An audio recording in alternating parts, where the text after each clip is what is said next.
would say you probably know what this video is about if you've read the title, but I haven't come up with one for this video yet. However, I'm planning on it being about Daniel. I've wanted to make a Daniel video for quite a while now actually. However, let's be honest, Daniel's character hasn't really been getting much substance to it, so I just never really followed through with the idea, but I feel like now is probably an appropriate time. And in this video, I'm planning on discussing two things, and if I end up going on tangents like last video, then they're probably necessary. Now this video is going to be pretty different to my prior videos, not only because of the webcam, I've only used it once now, but also because this video is less scripted and more off the dome. I still have a couple notes written down, but nothing major. It's just something I kind of thought of in the shower, and I'm not really sure how much merit I have behind what I'm about to talk. Basically a yap session. Now the first thing I want to talk about regarding Daniel is a small theory I cooked up, again, in the shower. And I want to talk about this before delving into his character. And by the way, this isn't some sort of deep dive video or anything. Probably do that sometime in the future, maybe when his path is revealed, or maybe when we get even more substance to his character. I want to talk about future Daniel. Future Daniel has always been some sort of an enigma in the community. There are many theories in the community regarding what exactly he is or what time he comes from, but I never seem to find anyone actually begging the question if future Daniel is from the future. And I mean by that, if he's actually what Daniel is going to turn into as the story progresses. And that question in and of itself is kind of hard to answer definitively because none of us are PTJ, and more importantly, it's very difficult to judge a character based off of a couple panels and some monologue. However, I think the main reason people seem to be associating this Daniel with someone from the future is because he seems to be warning his younger self about something that hasn't happened yet, saying things like this person is coming.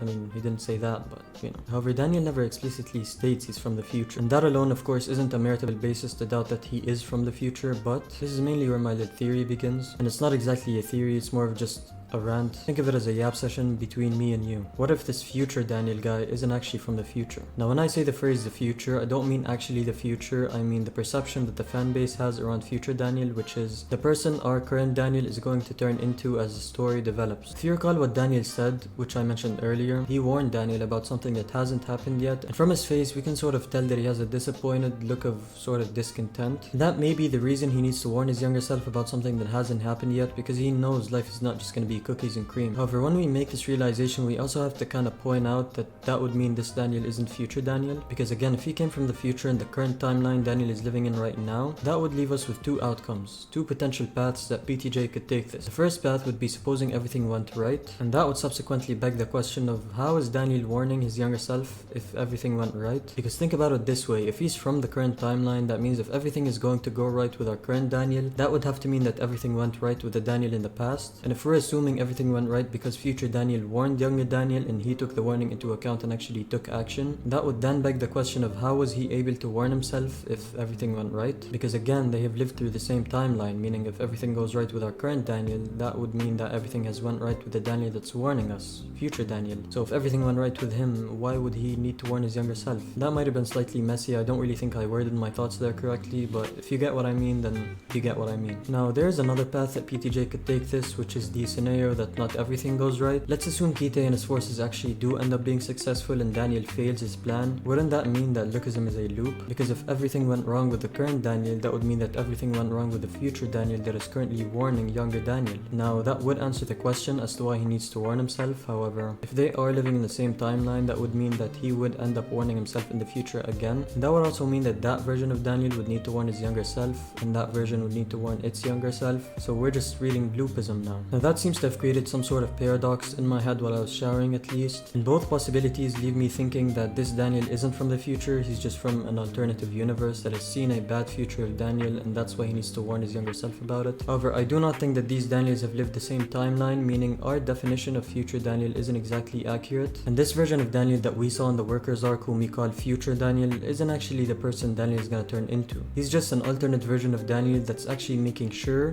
Daniel doesn't turn into him, because that would mean that the timeline we're living in is flawed, meaning Daniel's plan to either take down Kite or maybe a bigger foe in the future has failed. Now the next thing I want to talk about in this video is Daniel's path, which we've actually been getting some panels on recently, however nothing major because nothing that's actually supposed to happen ends up happening. Regardless of that though, this is the closest we've actually gotten to seeing Daniel's path in quite a while now, so I do find it an appropriate time to talk about Daniel's path momentarily. Now again, this is something that very similar to the whole future Daniel situation, none of us really know anything about. It's actually extremely hard to even begin to predict something like this, and that would be because of the doubt we have in our minds that PTJ would pick a mediocre path for his main character. At least for me, I don't think PTJ would pick something that mediocre for someone who's supposed to be the main figure in his story. How exactly do you go about giving Daniel a path? You could always base it around his second body, because I think I mentioned this in a previous video, could have been my latest video or the one before that, but it will be kind of interesting to see how PTJ actually goes about giving Daniel a path when he has two bodies. And what I mean by that is whether each of his bodies will have their own path, or whether both would actually share the same path. I would like to go into this a bit deeper because I think it's worthy of mentioning that if Daniel got the same path in both of his bodies, that would ultimately just expose to everyone that Daniel is the same person in both bodies and that he actually has two bodies instead of one. Because if you guys remember, at least PTJ is being consistent to what he writes in the story. According to Manager Kim, you cannot copy another person's unique path, meaning that if two people were using the same path, since it's been pretty much implied that it's physically impossible for one person to copy another person's path, that would subsequently just mean that they are both the same person, because I'm gonna say it again, you cannot copy another person's path. So to people who know what unique paths are, that would just make it obvious that Big Daniel and Little Daniel are the same person. If it's not obvious already because of their appearance being pretty much identical and their name literally being Daniel Park. You know, it's not very often that you come across someone that lives with another person, looks exactly like them, and has the same first and last name. I'm at least pretty sure that it's never been stated that you can't have more than one unique path, because unique doesn't necessarily mean one path, it just means it's only you that has that path. So this means that having two paths for each of the Daniels is the more viable outcome here. Although, as I was asking myself earlier on in this video, how do you go about giving Daniel a path, let alone two? Because something that I think is worthy of mentioning is Johan's path, which is Infinite Technique. And I feel like we can all agree on this here. Infinite Technique was way more befitting of Daniel than of Johan, especially because Daniel has something like Ultra Instinct, which, you know, the paradox of perfection is literally Ultra Instinct, Daniel's strongest form being predictable. And I think losing to a very low HP gun was our wake-up call that this technique isn't invincible and it is defeatable, and that is because it is very predictable. So I fear something like the Infinite Technique would have been more fitting for Daniel than for Johan. However, we can't really go back to the past, unfortunately, so now that you've given Infinite Technique to Johan, how exactly do you come up with a path for Daniel? This is a question that of course will never be answered until Daniel gets his path. So for now, I think it's best to just leave it as an open discussion in the comments. So if you guys have any unique thoughts about this, then be sure to leave them in the comment section down below. And that's gonna be it for me.